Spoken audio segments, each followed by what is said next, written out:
রেশনের চাল ভাজার সময় তোমাকে লক্ষ্য রাখতে হবে, চালটা এমনি সময় ধরলে কিছু বোঝা যাবে না, সব মনে হবে যেন একই চাল, কিন্তু এর মধ্যে 2-3 রকম চাল ভাজাল থাকে। তো এটাকে তৈরি হয়ে যাবে ভাজার উপযুক্ত হয়েছে কিনা বুঝবে কী করে আমি দেখাচ্ছি।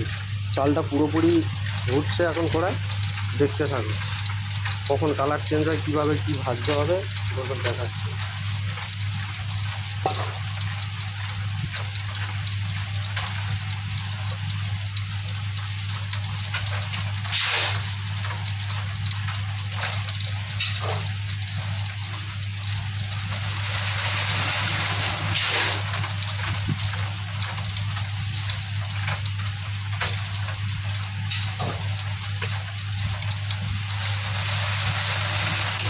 অন্যদিকে এখন আমি ভাজার কাজ চালাচ্ছি, লক্ষ্য করতে পারি যে আস্তে আস্তে কালার চেঞ্জ হবে, বুঝতে পারবে ওর মধ্যে কত রকম চাল রয়েছে।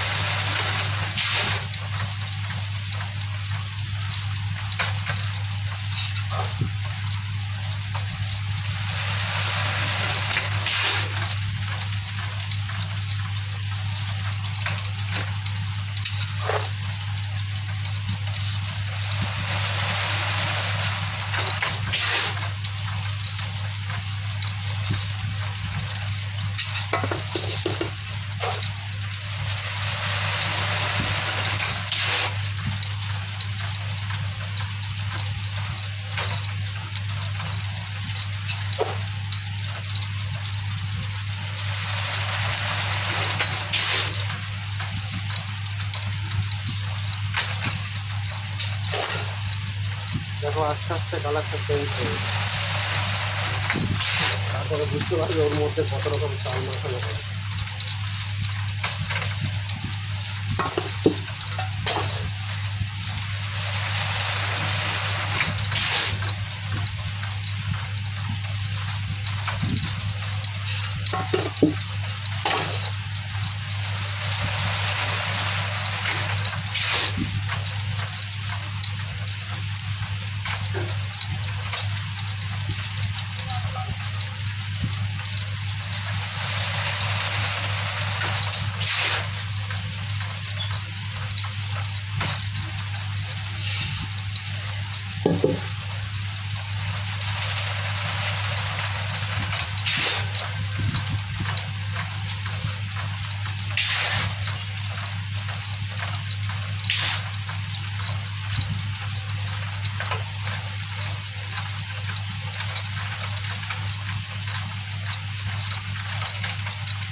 তো তোমাকে মাঝে মাঝে একটু এরকমভাবে চালে পিঠ উল্টে দিতে হবে, দিলে চালটা তাড়াতাড়ি হবে। এইবারে বুঝতে পারছেন ফার্স্ট থেকে কিছু চাল লাল, কিছু চাল সাদা মোড়া যেটা পোকা লাগা চাল, কিছু চাল সাদা হয়ে আছে এখনও, কিছু চাল অনেক আগে লাল হয়ে যাবে।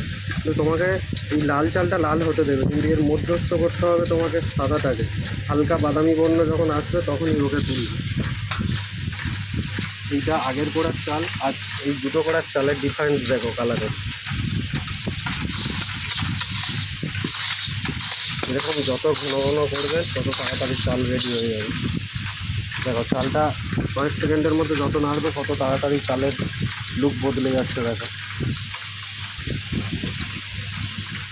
এই একটা চাল যেটা তৈরি হয়নি আর যেটা তৈরি হয়ে গেছে সেই চালটা দেখো, এটা ভাজার উপযুক্ত হয়ে গেছে। দেখুন কিছুটা গোলাপি আর কিছুটা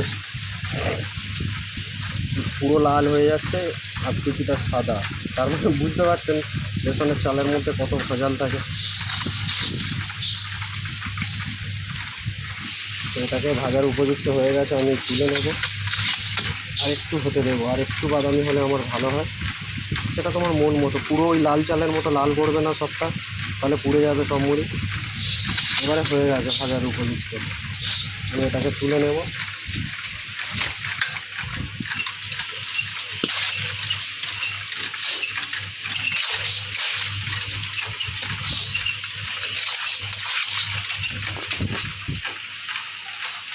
চাল আমার রেডি ভাজার জন্য। তো এইভাবে তোমাকে বুঝে নিতে হবে, এই দুটোর ডিফারেন্স করলে আপনি বুঝতে পারবেন দুটো চাল পাশাপাশি করলে।